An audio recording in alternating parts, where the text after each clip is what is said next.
Hello students, today we will study the parts of speech and its main part conjunction that you are watching on the screen. Today's topic about conjunctions, so be ready and try to understand what is a conjunction. सबसे पहले first of all we have to understand what is a conjunction means conjunction क्या होता है या anybody can ask you what do you know about conjunction what is the definition of conjunction any question can be asked about conjunction so be ready and try to understand as its definition we will study A conjunction is a word that connects elements of a sentence such as words, phrases or clauses. The three types of conjunctions are subordinate conjunctions, coordinating conjunctions and correlative conjunctions. देखिए इसकी definition सबसे पहले हम लोग समझेंगे. Conjunction एक ऐसा word होता है जो किसी भी सेंटेंस के एलिमेंट को कनेक्ट करता है. अब ये एलिमेंट क्या होते हैं? जैसे वर्ड्स, एक सेंटेंस के एलिमेंट वर्ड्स, फ्रेज या फिर क्लॉज, ये चीज़ें होती हैं. तो कहने का मतलब ये है कि एक कंजक्शन किसी सेंटेंस में वर्ड को जोड़ने का काम करता है, फ्रेजेज को जोड़ने का काम करता है या फिर क्लॉजेज का. ओके. इसके बाद में बताया गया है कि the three types of conjunctions, यानी कंजक्शन के थ्री टाइप्स होते हैं. फर्स्ट होता है subordinating conjunction, second coordinating conjunctions and third correlative conjunction. तो हमें ये भी चीज़ याद रखनी है. अब हम यहाँ पर सबसे पहले स्टडी करेंगे subordinating conjunction.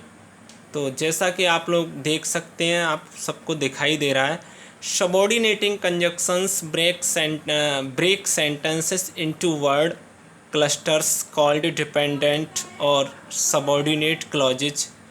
Dependent clauses can not stand alone and must be connected to an independent clause to make a complex sentence.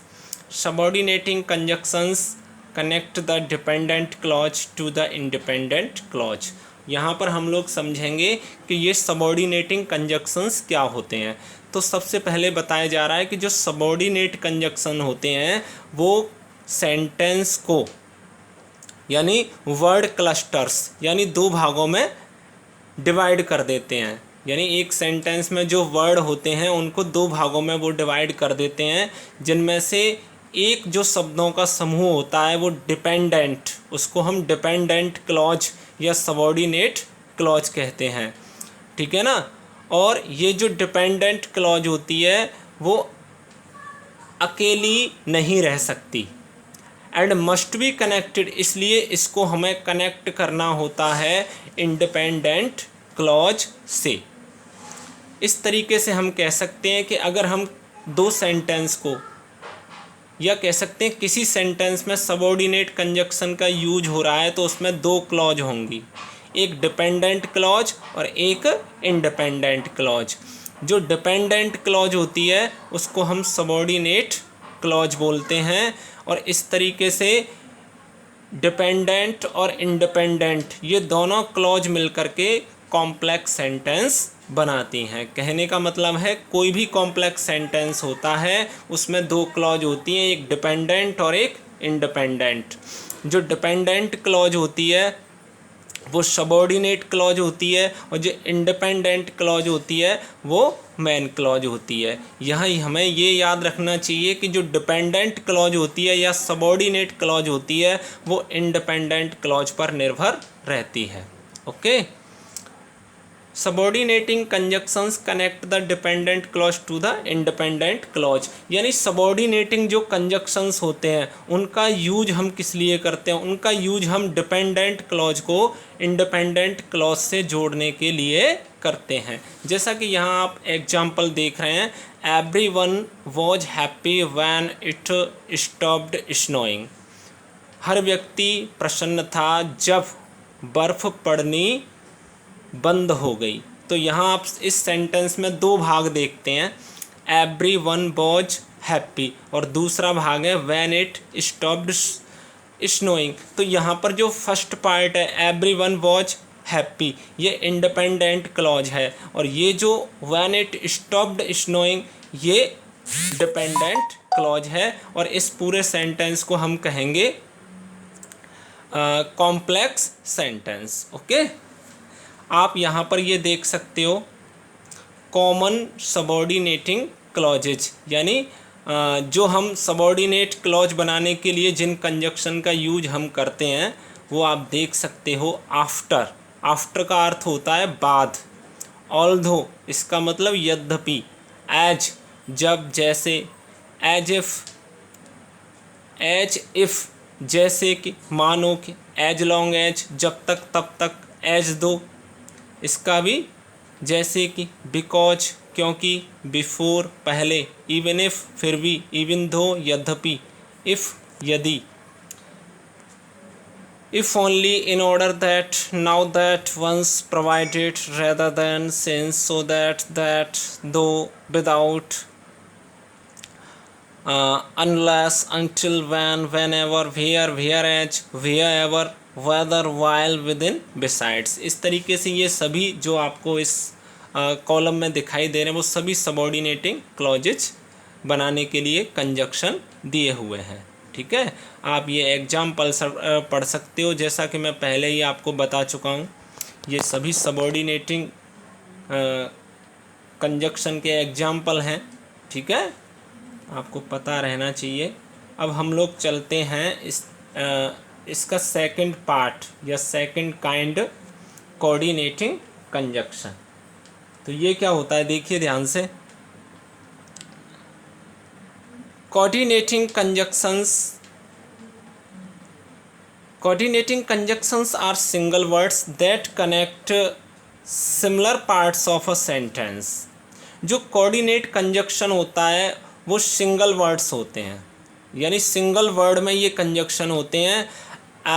Connect similar parts of a sentence, जो कि किसी सेंटेंस के सिमिलर पार्ट्स को जोड़ने का काम करते हैं, यानी एक जैसे पार्ट्स सेंटेंस के होते हैं उसको जोड़ने का काम करते हैं। Such as adjectives, nouns and clauses, यानी जो कोऑर्डिनेटिंग कंजक्शंस होते हैं वो एडजेक्टिव, नाउन या फिर क्लॉज को एक वाक्य के अंतर्गत जोड़ते हैं। The acronym FANBOYS is often use to refer to coordinating conjunctions. यहाँ एक एक्रोनिम यानी आपको एक संकेत दिया जा रहा है फैन बॉय, इसके माध्यम से आप कोऑर्डिनेट कंजक्शंस को समझ सकते हैं। फैन बॉय की फुल फॉर्म कंजक्शन में होती है, जैसे एफ फॉर हो गया, A for and, N for nor, but, B for but, O for or, Y for yet, so S for सो।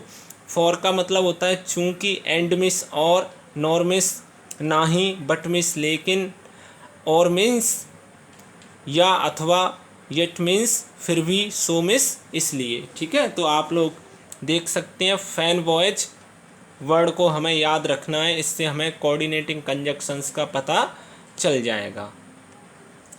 अभी आप लोगों ने जैसे देखा था ना कि सबॉर्डिनेट कंजक्शन में क्या होता है, सबॉर्डिनेटिंग कंजक्शन में क्या होता है कि दो क्लॉज होती हैं, एक प्रिंसिपल क्लॉज, एक सबॉर्डिनेट क्लॉज, या कह सकते हैं एक डिपेंडेंट और एक इंडिपेंडेंट। इसी तरीके से जो कोऑर्डिनेटिंग कंजक्शन से जब हम किसी दो सेंटेंस को जोड़ देते हैं तो वो दोनों ही इंडिपेंडेंट सेंटेंस या इंडिपेंडेंट क्लॉज होते हैं, उसमें कोई भी डिपेंडेंट क्लॉज नहीं होती। और या हम ये कह सकते हैं कि जब हम दो सेंटेंस को कोऑर्डिनेटिंग कंजक्शन से जोड़ते हैं तो उसमें एक प्रिंसिपल क्लॉज और एक कोऑर्डिनेट क्लॉज होती है, दोनों ही इंडिपेंडेंट क्लॉज मानी जाती हैं। और इस तरीके से कोऑर्डिनेटिंग कंजक्शन की सहायता से हम लोग कंपाउंड सेंटेंस बनाते हैं। सबऑर्डिनेटिंग कंजक्शन से कॉम्प्लेक्स सेंटेंस बनता है और कोऑर्डिनेटिंग कंजक्शन से कंपाउंड सेंटेंस बनता है। ठीक है ना, आप ये एग्जाम्पल देख सकते हो, पढ़ सकते हो इनको। ठीक है, तीसरा वाला जो कंजक्शन यहाँ पर दिया गया है वो है कोरिलेटिव कंजक्शन।